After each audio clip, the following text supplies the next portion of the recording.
Welcome viewers. October 16, 2023 Kakinada, Andhra.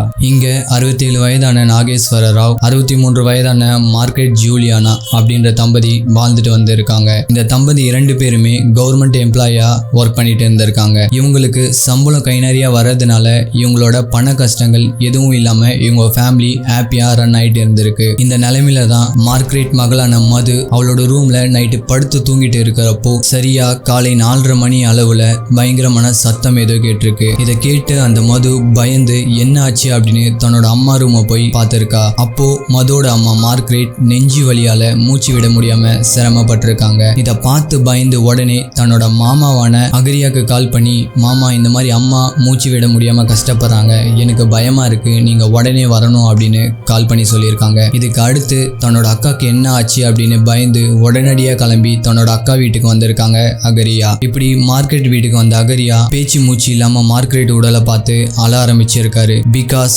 Margaret அன்னைக்கு இறந்து போயிருக்காங்க. இப்படி 63 வயதான மார்கரெட்டுக்கு அன்னைக்கு இரவு என்ன நடந்தது, எதனால அவங்க இறந்து போனாங்க அப்படின்ற ஷாக்கிங்கான விஷயத்தை பத்தி தான் இன்னைக்கு நம்ம சேனல்ல டீப்பா அனலைஸ் பண்ண போறோம். இந்த மாதிரி கிரைம் வீடியோஸ் உங்களுக்கு பிடிக்கும் அப்படின்னா நம்ம சேனலை மறக்காம சப்ஸ்கிரைப் பண்ணிட்டு நம்ம சேனலுக்கு சப்போர்ட் பண்ணுங்க. உங்களுக்கு இந்த வீடியோ பிடிச்சிருக்கு அப்படின்னா இந்த வீடியோக்கு ஒரு லைக் பண்ணிட்டு உங்களோட ஆதரவை எனக்கு தெரியப்படுத்துங்க. இது உங்கள் சிவா ஃபம்பர், நான் உங்கள் சிவா. வாங்க இன்னைக்கான வீடியோக்குள்ள போகலாம்.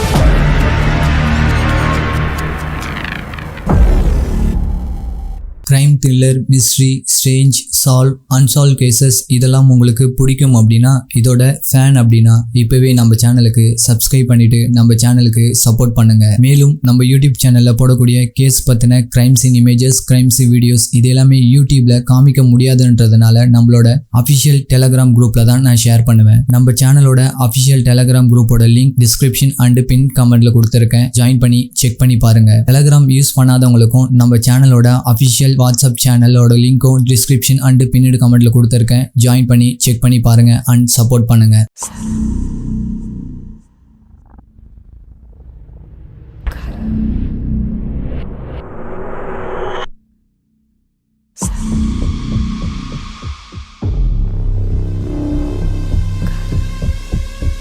இப்படி மார்கரெட்டோட இறுதி சடங்குக்கு எல்லா உறவினர்களுக்கும் ஃபோன் மூலமா தெரியப்படுத்தியிருக்காங்க. இதுக்கு அப்புறமா அந்த நிலைமையில தான் மார்கரெட்டோட தம்பியான அகரியா இந்த டெத்தில் சந்தேகம் இருக்கு அப்படின்னு உடனடியாக போலீஸ் ஸ்டேஷன்ல போயிட்டு கம்ப்ளைண்ட் ஒன்று ஃபைல் பண்ணியிருக்காரு. இதுக்கு அப்புறமா அங்கே வந்த போலீஸ் மார்கரெட் உடலை அட்டாப்சிக்கு அனுப்பி வச்சிருக்காங்க. இப்படி மார்கரெட் உடலை அட்டாப்சி பண்றப்ப தான் போலீஸ்க்கு ஷாக்கிங் ஆகிற மாதிரி ஒரு சில விஷயங்கள் தெரிய வந்திருக்கு.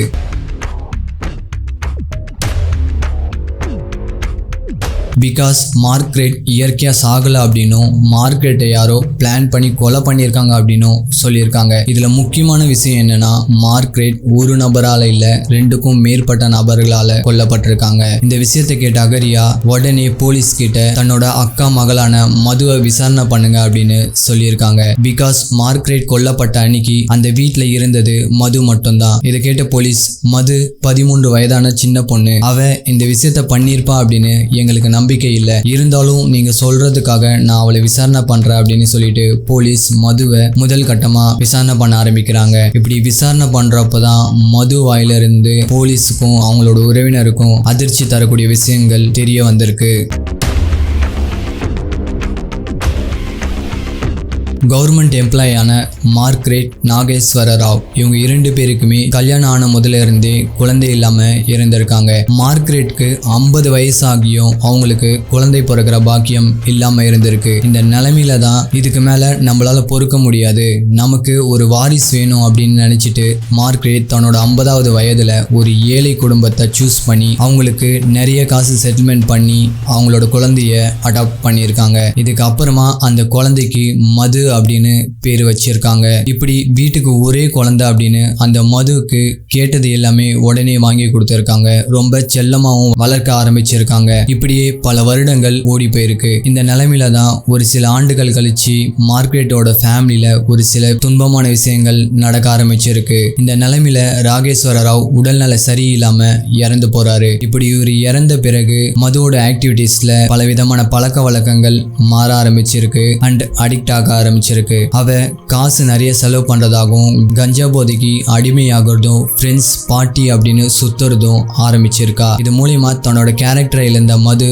தன்னோட அம்மாக்கு மதிக்காம ஏகப்பட்ட விஷயத்த செய்ய ஆரம்பிச்சிருக்கா. இதை கவனிச்ச மார்க்ரெட் தன்னோட பொண்ணுக்கு எவ்வளவு அறிவுரை சொல்லியும் அவ கேட்காததுனால தன்னோட தம்பியான அகரியாக்கு கால் பண்ணி இங்க நடக்கிற விஷயத்தை எல்லாமே அழுது புலம்பி இருக்காங்க. இதை கேட்ட அகரியா மது கிட்ட வந்து, நீ உங்க அம்மாவை பாரு, ரொம்ப கஷ்டப்படுறாங்க, நீ உங்க அம்மா சொல்றபடி நடந்துக்கோ அப்படின்னு அகரியா மதுக்கு அட்வைஸ் பண்ணியிருக்காரு. இதை மீறி அகரியா மது போதைக்கு அடிமையாகிறது, ஃப்ரெண்ட்ஸ் பார்ட்டி சுத்துறது அப்படின்னு கண்டினியூ பண்ணியிருக்காங்க. இதை எப்படி கண்ட்ரோல் பண்ணுறதுன்னு மார்க்ரெட் ஐடியா பண்ணியிருக்காங்க.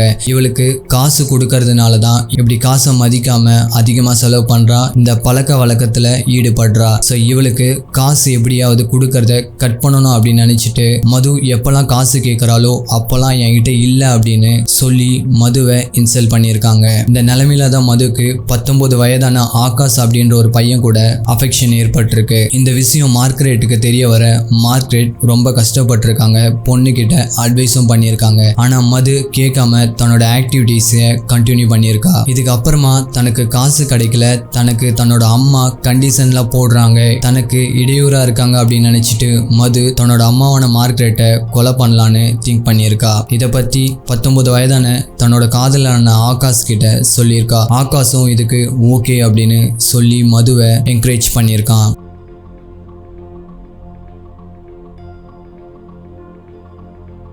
இப்படி தான் ரொம்ப மாதங்களாக இவங்க 2 பேரும் மாஸ்டர் பிளான் பண்ணி கரெக்டான சூழ்நிலைக்கு வெயிட் பண்ணியிருக்காங்க. இந்த நிலைமையில தான் ஆகஸ்ட் 2023ஆம் ஆண்டு மதுவோட அம்மா மார்க்ரெட் பாத்ரூமுக்கு போயிருக்காங்க. அப்போ அந்த பாத்ரூம்ல வலிக்கு கீழே விழுந்திருக்காங்க. இதனால உடனடி ஹாஸ்பிட்டல் அட்மிட் பண்ணி மதுவோட அம்மாவுக்கு ட்ரீட்மெண்ட் பண்ணியிருக்காங்க. அங்க இருக்கக்கூடிய டாக்டர்ஸ் அம்மாவால எழுந்துக்க முடியாது, அவங்களுக்கு 63 வயது ஆனதுனால அவங்க உடம்புல சக்தி இல்லை, அவங்களால இதுக்கப்புறமா படுத்த படுக்கையாதான் இருக்க முடியும் அப்படின்னு டாக்டர்ஸ் மது கிட்ட சொல்லி வீட்டுக்கு அனுப்பியிருக்காங்க. இதுதான் சரியான நேரம் அப்படின்னு நினைச்சிட்டு மது அக்டோபர் 16ஆம் தேதி 2023ஆம் ஆண்டு ஆகாஷ் கிட்ட இந்த விஷயத்த சொல்லி சரியா அதிகாலை 12:30 மணிக்கு ஆகாஷை தான் வீட்டுக்கு வர வச்சிருக்கா. ஆகாஷும் தன் கூட 2 கூட்டாளியான 2 நண்பர்களை கூட கூட்டிட்டு வந்திருக்கான். இப்படி மது உட்பட அந்த 4 பேருமே மார்க்கெட்டோட ரூமுக்கு போயிருக்காங்க. அங்க மார்க்ரெட் தூங்கிட்டு இருக்கிறத பார்த்து இவங்க 4 பேருமே பிளான் பண்ண ஆரம்பிக்கிறாங்க. இந்த 4 பேர்ல ஒருத்தன்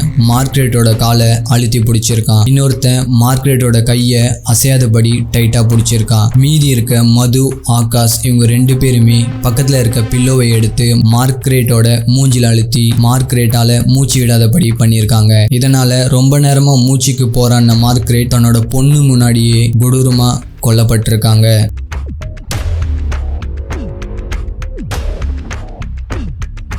இப்படி மார்க்கெட் இறந்ததுக்கு அப்புறமா ஆகாஷும் அவனோட கூட்டாளிகளும் அங்கிருந்து கிளம்பியிருக்காங்க. இதுக்கப்புறமா மது மார்க்கெட் இறந்த பாடி பக்கத்துல கொஞ்ச நேரமா உக்காந்துட்டு தன்னோட ரூமுக்கு தூங்க போயிருக்கா. இந்த நிலைமையில தான் காலை 4:30 மணிக்கு தன்னோட மாமாவான அகரியாக்கு கால் பண்ணி அம்மாவால மூச்சு விட முடியல, அம்மா ரொம்ப கஷ்டப்படுறாங்க அப்படின்னு நாடகம் ஆட ஆரம்பிச்சிருக்கா. இவளோட நாடகத்தை நோட் பண்ண அகரியா சந்தேகப்பட்டு தான் போலீஸ் கிட்ட கம்ப்ளைண்ட் பண்ணி இந்த கேஸை விசாரணை பண்ண வச்சிருக்காரு. இப்படி விசாரணை பண்ண போலீஸ் எல்லா உண்மையையும் கன்ஃபார்ம் பண்ணிட்டு அகரியா மற்றும் அந்த 3 பேரையும் ஜெயில அடைச்சிருக்காங்க. அகரியாக்கு வெறும் 13 வயதே இருக்கனால அகரியாவை மட்டும் சிறுவ சீர்திருத்த பள்ளியில சேர்த்திருக்காங்க. ஸோ டியர் வீவர்ஸ், நம்மளோட பசங்களுக்கு ரொம்ப செல்லம் கொடுத்து வளர்க்காதீங்க. அவங்க கேட்கறது எல்லாமே உடனடியா வாங்கி கொடுக்காதீங்க. அவங்களுக்கு அதிகமான காசு கொடுக்கற பழக்கத்தை வளர்க்காதீங்க. பிகாஸ் இப்படிப்பட்ட பழக்கத்தால தான் இப்படிப்பட்ட தப்பான விஷயங்கள் நடந்திருக்கு. இப்படி மதுவோட அம்மாவான மார்க்ரெட்டும் மதுக்கு காசு கொடுக்காம ரொம்ப செல்லம் கொடுக்காம கட்டுப்பாடோட வளர்த்துருந்தா இப்படிப்பட்ட விஷயங்கள் மார்க்ரெட் லைஃப்ல நடந்திருக்காது. ஸோ நம்ம பசங்களுக்கு எந்த விஷயங்கள் எந்த நல்ல விஷயங்கள் தேவையோ அதை சொல்லி கொடுத்து வளங்க. அவங்க தான் நம்மளோட ஃபியூச்சர் அப்படின்னு அவங்க மனசுல ஆழமா பதிச்சு வைங்க. ஸோ எனிவே டியர் வியூவர்ஸ், இந்த கேஸை பத்தி நீங்க என்ன நினைக்கிறீங்கன்னு நம்ம கமெண்ட் செக்ஷன்ல கமெண்ட் பண்ணுங்க. இந்த வீடியோ உங்களுக்கு பிடிச்சிருக்குன்னா மறக்காம நம்ம சேனலை சப்ஸ்கிரைப் பண்ணிட்டு இந்த வீடியோக்கு ஒரு லைக் பண்ணிட்டு உங்களோட ஆதரவை எனக்கு தெரியப்படுத்துங்க. இதே மாதிரி ஒரு வீடியோல உங்களை வந்து சந்திக்கிறேன். நன்றி. See you soon.